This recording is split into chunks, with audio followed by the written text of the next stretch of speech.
Are you trying to establish your brand as a thought leader? Start a podcast, invite industry experts to be guests on your show, and watch your brand become the prime resource for decision makers in your industry. Learn more at sweetfishmedia.com.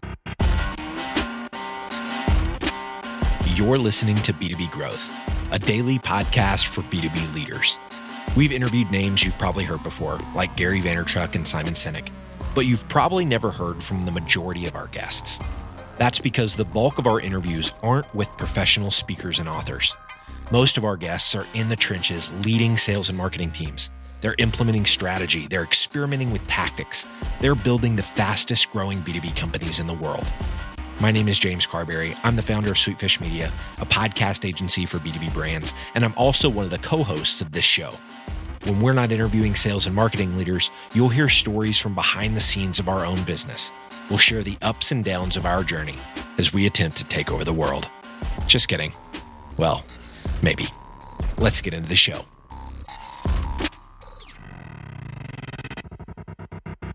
Welcome back to the B2B Growth Show. My name is James Carberry. I'm joined by my fellow co-host, Logan Lyles. And if you are new to the show, I just want to explain just a little bit about the framework of this podcast. So during the week, we interview VPs of marketing, CMOs, CEOs at fast-growing B2B companies. But on the weekend, myself or Logan and myself kind of peel back the curtain on our own business on Sweetfish Media, and we talk about what we're learning, how we're growing, and share that with you. These episodes are actually some of our highest downloaded episodes. So clearly, listeners enjoy these. Hope you get a ton of value out of this one. We're going to be talking about the role that community plays in building a category. If you didn't listen to last week's episode, I would highly suggest you listen to it. I think the first part of the headline says big announcement. Logan and I announced that Sweetfish, we are building a category called content-based networking. And so, in that episode, we talk about why you should be considering building a category as well. And as Logan and I were talking offline, we realized that, man, we need to talk about how important it has been and how critical it's been for us to have spent the last 3.5 years in the business building a brand and building a community so that it makes the category creation process just that much easier. But Logan, I would love for you to jump in here and talk to us a little bit about the role that you think community plays in building a category. And then we're going to dive into some really granular, specific. There are 4 specific things that I think we have done to actually build community. We're going to talk about that, but want to hear your kind of high level thoughts on this before we dive into that. Yeah, absolutely. I think it's extremely important. If you're building a category, you're trying to gain traction, you're trying to increase your credibility in the niche of the market that you're trying to carve out. And obviously having a community of folks around you is incredibly important, and I love what we're going to do today and dive into some specific ways that people can do this, because I think that the idea of building a community, even as you and I were talking about this before we hit record, it can feel kind of fluffy. It can feel kind of in the clouds. So how do you actually go about doing that? And how do you go about doing that if you're not, a funded company with hundreds of employees? So I think that, we all understand that community building is important, and we talked about the fact that it's not what you know, it's who you know in the last episode. So, building a community is the next logical step in that. Yeah. And I think the 4 things, Logan, just to dive right in, the 4 things that we have done as a business to build our own community. B2B growth has obviously been a huge part of that. But I think something that's so simple that I saw Gary Vee talk about this in a video, I think earlier this morning, or maybe it was last night, but he was talking about the importance of responding to comments on social. And he said, everybody's out there saying that they want to build a community, and you go look at their Instagram account or their LinkedIn account or Facebook, and they put out content and don't engage with anybody that responds to them. And that's such a small thing, but to make this kind of big fluffy idea of community tangible, I think this was at the top of the list when we were talking through, like, okay, what have we actually done to build a community? Both you, myself, Ryan on our team, Andrew on our team, we respond to comments when we write content on LinkedIn, because that's our kind of platform of choice. That's where we're getting the most traction. And so we spend a lot of time there creating content, but we're not just putting up content and then leaving. We're actually engaging in the conversation that it creates. Yeah. And so some people listening, I go, "Oh, James, when I put out content and it doesn't get any comments, doesn't get any engagement, so there's nothing for me to engage with." Get in some engagement groups. Start, find 10 or 15 folks that are your peers or people in a similar industry or in a similar role as you, and say, "Hey, let's engage with one another's content on LinkedIn." Yep. So you can start a message thread and start engaging with one another. That engagement then is going to ultimately get you more reach, because LinkedIn is going to see that your content's getting engagement, and it's going to amplify that content, put it in front of more people, which is going to then create more engagement. So that's just one kind of little hack on how you can start down that path. But I think it's so, I have people comment all the time, not all the time, but I've seen, multiple people say, "James, I appreciate that you're replying to every comment." Now, part of that is because I know that the more I reply to comments, the more exposure that piece of content is going to get, because the algorithm likes engagement. And so and my engagement included, if I'm engaging, it's going to force other people to reply to that. Is a kind of is a spiral effect there. But also we really want to build a community. And so if you can have micro conversations Yep. related to Yep. a piece of content by simply replying to anybody that comments on your post, that's a great way to do it. So that is one way, replying to comments on social. Another thing that we do that is part missed opportunity and part not missed opportunity for us, because we have a daily podcast, 5 days a week, we're interviewing someone new. We've started to build a community amongst our guests. This is something, even if you don't do a daily show, I think you could still do this. If you're doing content-based networking, you're creating content by collaborating with your ideal clients, with referral partners, with other people in your industry, you start to build a community with the people that you're collaborating with to create that content with. So even if you don't have much of an audience, you can start to build community just amongst those people that are your content collaborators. And I think that in and of itself is a way to get started in building a community. One thing we've done, we've built a Facebook group. I haven't nurtured it the way that I know I should have, and I haven't added someone to the team and made that their responsibility just yet. But the framework is there. We invite every one of our guests to be a part of that Facebook group, and I don't know, maybe 10 or 15% of our guests actually go and request to join that group. So it's there if we choose to invest heavily in that. I haven't seen a lot of reach and a lot of engagement on other kind of Facebook groups that I've tried to spearhead. I've certainly been a part of groups that have incredible engagement. I just haven't had the patience to create that for our brand just yet. But it's there. We've got kind of the baseline there. But the second thing that we've done, where we have, I feel like, capitalized on the opportunity to leverage guests, is we started doing these B2B growth dinners. And we invite guests on our show, and we invite listeners in a particular city. So I was just in Toronto last week, and we put a B2B growth dinner in Toronto. I've been doing a couple of these a month, where I'm just flying to different parts of the country. This doesn't require an enormous amount of money. It's an Airbnb and a flight and a rental car for the day, or just whatever the cost of Uber is in the city. And I've been able to deepen relationships with so many of our guests. I've been able to create like real in-person relationships with listeners of our podcast. And it's ended up turning into business opportunity, people referring us business, people turning into clients. So that community aspect of what we're doing with these B2B growth dinners is having a direct impact on revenue. And it's not forcing us to break the bank to do it. So between those two things, responding to comments on social and doing an in-person event that's smaller. We obviously can't afford $500,000 or $1 million to throw a massive event and rent out a big venue and have 1,000 people come to it. But we can do these little dinners, and it doesn't cost us that much to feed, 5 or 6 people, but it's building community. And through that, we're getting to know our guests and our listeners. And we're building that trust and credibility amongst that community in a very micro way, in a one-to-one way. What would you say, Logan, to add to those things? What are some things that you feel that we've done right, or that things folks listening to can do to start building community without breaking the budget?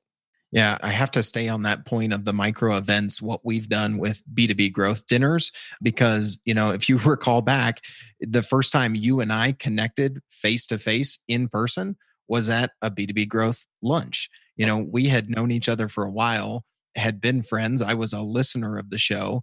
And, lo and behold, only a few months after that, I came on as a full-time member of the team and got converted from listener to employee of Sweetfish. And I feel like that really took our relationship to the next level and made that next conversation happen. I'm not saying, everybody is going to put on micro events and that's going to be, their hiring strategy. But again, for a smaller company or a bootstrap company, these small little events don't take a ton. They actually don't even take, a ton of planning. On top of that, we have a Google form that people can sign up with. I remember when you started doing them, we put an ad spot in the show where people could go to sign up and request their city and kind of gauge interest of where we had the most listeners, and we know where, most of our guests are. So I think that, that's a way you can kind of tweak that strategy no matter what your business is or what community you're trying to build. These small little events, if you're strategic and thoughtful about, when and where you have them and who you invite, they can be very, very powerful. Yeah, I completely agree. When you see, other companies that have built communities that are also building categories, you see a similar trend. So we shared this in last week's episode, and I'm sure there are other companies out there doing this. These are just the companies that are top of mind for us. Right. Two of the three of them are clients of ours, and so we're obviously thinking about them a lot. But they're really the folks that we're looking at, saying, okay, these are the big dogs. They've raised capital. They've got a lot of customers. They've got a lot of revenue. They can do this stuff at scale. And I'm really looking at them going, okay, how can we do that on a more micro level? But I'm seeing companies like Terminus, the community that they've built with Flip My Funnel and the category they're building with ABM. I see Drift, the hyper growth seeking wisdom community that they've built with their in-person events and their podcast, building the conversational marketing category. You see Gainsight with their Pulse community, building the customer success category. All of these folks, from my perspective, are growing their business at a clip that I want to be growing that at that rate. And all three of these across the board, they're building community and they're building a category. And so it just comes back to this point of why, last week's episode, why you need to be thinking about building a category, setting yourself apart instead of swimming in crowded waters. Go and create your own category and make a bigger splash that way, get more traction faster. But I want to talk about, so we've talked about some specific things that we've done. We talked about responding to comments on social. I think to respond to comments on social, you've got to start putting out content on a regular basis on social. We talked about how we nurture relationships with guests, how we engage relationships with our listeners by inviting them to these dinners, by engaging with them on social when they reach out and there, by engaging with, I didn't mention this earlier, but a lot of our listeners end up on our email list. And so engaging with those people in that way, creating community there. And then obviously, we spent a little time talking about the B2B growth dinners as well. There seems to be an in-person event element, like Terminus does, the Flip My Funnel conference. Drift is doing, their hyper growth conference that I'm about to go to in a few days. Gainsight does, Pulse events. I want to say they're all over the world now. And so, all of those companies do a podcast and all of those companies do in-person events. And so if I look at them and I say, okay, if they're winning, I certainly don't want to just copy them, but there are elements of what they're doing that I can emulate in my own business for our brand. I'm certainly going to do those things because they're doing them for a reason. And so that being said, I want to talk about kind of why having a community helps and feeds your ability to create a category. The three that I want to talk about is your ability to get traction when you're creating a category after you've already established a community. It's so much easier to get traction. We've already got people, you and I both, Logan, have had people messaging us on LinkedIn when our announcement that we're creating a category went live last Saturday. You had somebody messaging you. I've had people messaging me. saying, oh, I love the episode. We're trying to build a category at our company, really excited to follow along and see, what you guys are doing. Because we've had this show now for 2.5 years, we've been doing these B2B growth dinners. We have built up a certain amount of trust and credibility in the marketplace. Yep. So when we go to build our own category, we have almost this instant traction. People are already, talking about it, and lots of people are hearing about it because we've put in the time and the effort to create that community on the front end. The other benefit of having community is having people's attention. I think this goes back to kind of the piece about being able to get traction. When you have an audience, because you've been building a community that you're effectively audience building. When you have an audience, you have attention. And then thirdly, you have trust. I alluded to that when I talked about the first one. They all kind of overlap, but you're going to get instant traction because you have a group of people whose attention you already have and whose trust you already have. And so those are the three things that came to mind as I was thinking about kind of why all of these companies that are building categories, why their communities and why our own community is playing such a huge role in the category that we're creating. So those are my thoughts around this idea. I hope what I really hope you walk away from this episode with some tangible, actionable takeaways around how you can start building your own community and hopefully reinforcing the reality that you need to build a category, figure out how you can differentiate yourself from the incredibly competitive, crowded waters and build your own category. What are your thoughts as we close this down, Logan? I mean, I have to go back to my story again in joining the team. And I don't necessarily want this to be all about us, but I think that people can take away from this, a real practical application in, you had added me to a LinkedIn engagement group, seeing that I was, posting stuff on LinkedIn about, B2B sales and marketing, and we had connected offline. And I started getting into the orbit of, the Sweetfish audience and the B2B growth community before I was an employee. And from the outside, I could see people engaging. I could see, when new clients came on board and started talking about it. And to me, that built trust in the brand from an outsider well before I was part of the team. And so I just have to, share that a little bit in that, the traction, the attention, and the trust. It takes time, but if you're methodical and consistent about it, you can build a community without being, a huge funded company with hundreds of employees. And so hopefully some of these things have been helpful for our audience in thinking about how can they practically go about doing it, because I've seen it from both the outside and the inside here at Sweetfish. And I know that this game plan and this roadmap definitely does work. Love it. Awesome, man. Well, thank you, Logan, for hanging out and talking through this. I think hearing from your perspective, particularly with your experience with the brand before, with our own brand before joining the team, and kind of how our focus on community ended up allowing us to pick to get a rock star of a sales leader in yourself to join us. I think that the benefits of community go far beyond just, the fact that it makes category creation a whole lot easier. There are a ton of other benefits, obviously, just not the focus of what we're talking about here specifically, but I really want people to understand that building a community is critically important, and hopefully they get some tangible takeaways on how they can go about starting exactly that process. So if you're listening to this and you're not already connected, I know I sound like I sound like a broken record here, but connect with Logan and I on LinkedIn. Logan Lyles, James Carberry, would love to connect with you. Send us a personal note. We're getting a lot of connection requests these days. So just leave us a personalized note and say, hey, listening to B2B Growth, wanted to connect. We'd love to connect with you. Thank you so much for listening. And thanks again, Logan, my man. You are incredible, and stoked to do this again next week. This has been fun. There are lots of ways to build a community, and we've chosen to build the B2B growth community through this podcast. But because of the way podcasts work, it's really hard to engage with our listeners.